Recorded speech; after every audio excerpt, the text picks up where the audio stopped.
wabarakatuh. Perkenalkan, nama saya Olivia Sabito Putri. Saya mahasiswi dari Universitas Islam Negeri Sumatera Utara, Fakultas Ilmu Tarbiyah dan Keguruan, Program Studi Pendidikan dan Pengetahuan 1 semester 7. Baik, di video kali ini saya mengenai tugas mata kuliah kajian web offline. Dosen pengampunan negara Ibu Asena Maria SHIMO dengan judul pembahasan kompetensi dan pencurian identitas. Baik, dari pengertian kompetensi itu ialah kerap dihubungkan dengan situasi persaingan beberapa pihak dalam memperebutkan sesuatu. Kompetensi pada bank didekati dengan beberapa proksi. Kompetensi bank dapat diukur menggunakan pengukuran konsentrasi bank, diukur dengan menggunakan market power dan market share-nya, maupun diukur dengan melihat pola interaksi antar bank di pasar industri perbankan. Kompetisi terbentuk karena adanya pasar, dan bentuk pasar yang terjadi sangat mempengaruhi perilaku perusahaan dalam industri. Bentuk pasar yang berbeda akan berbeda pula keputusan dalam penetapan harga, keputusan input, dan keputusan dalam menyikapi aktivitas. Sedangkan dengan pengertian pencurian identitas merupakan sebuah modus kejahatan yang dilakukan dengan modus penggunaan identitas orang lain secara sengaja untuk mendapatkan keuntungan secara finansial dan berbagai manfaat lain dengan mengatasnamakan orang yang memiliki identitas tersebut.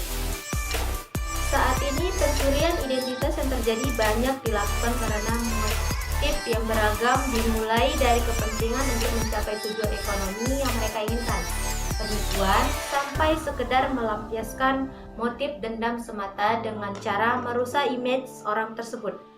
Pencurian identitas dalam arti luas berarti bahwa seorang telah menjadi depresi atau mengalami gangguan jiwa, bisa juga disebut dengan psikopat, dengan meniru atau mencuri identitas orang lain yang diingat, dibenci, atau jenis-jenis kompetensi dan pencurian identitas terdiri dari beberapa. Yang pertama, kejahatan perbankan.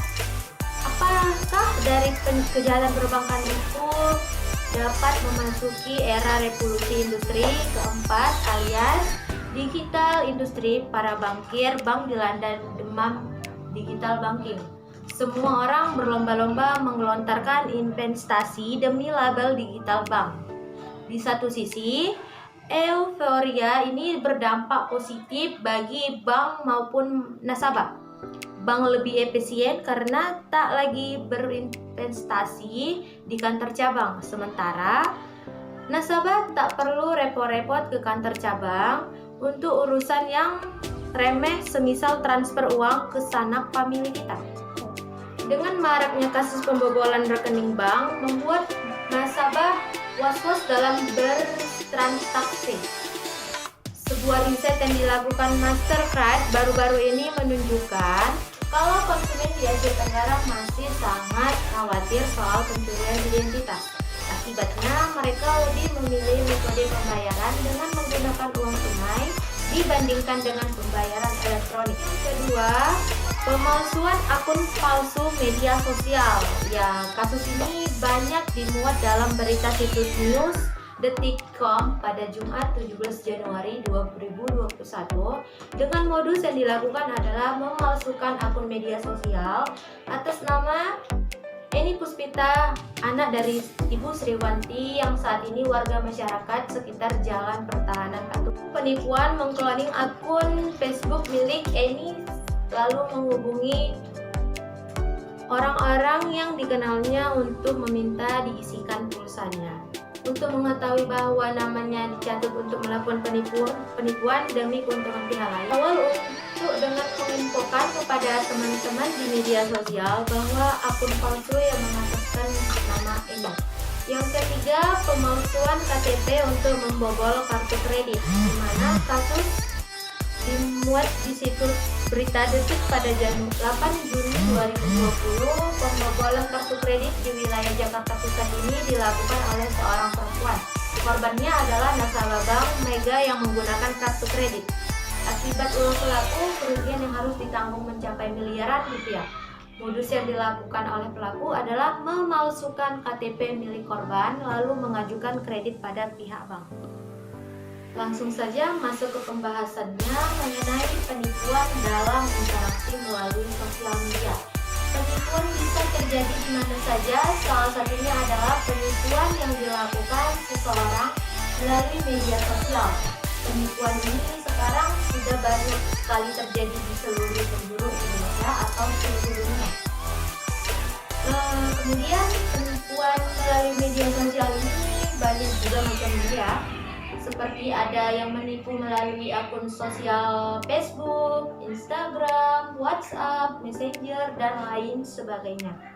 Biasanya juga kasus penipuan yang terjadi adalah seorang penipu ini menjual suatu barang atau produk melalui media sosialnya dan membuat sejumlah akun palsu sehingga membuat banyak orang yang tertipu. Menjual harga barang yang murah adalah salah satu cara dan trik si penipu ini untuk mengelabui si korban, sehingga dengan harga yang murah banyak orang yang tertarik kemudian membeli barang atau produk tersebut dengan cara mentransferkan uang ke rekening si penipu tersebut. Selain dari kasus yang telah disebutkan di atas, banyak lagi kasus penipuan yang sering terjadi di sekitaran kita saat ini. Salah satunya adalah pemalsuan identitas. Itu dia hasil dari wacana dan paparan yang telah saya paparkan di atas. Dapat ditarik kesimpulan bahwa banyak sekali hal-hal yang tidak diinginkan oleh masyarakat dimanapun mereka berada.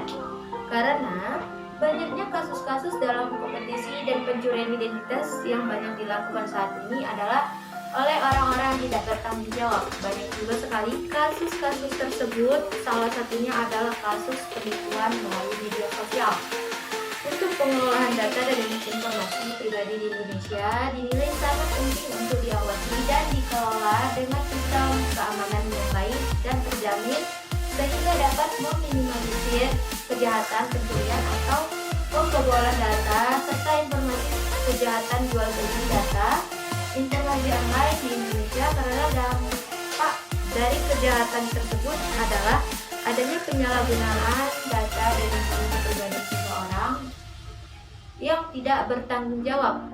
Selain perlunya pengawasan dan kepastian pengolahan yang baik dan tepat, juga dibutuhkan sebuah peraturan yang berkaitan dengan kejahatan dunia maya dan juga perlindungan data informasi pribadi di Indonesia.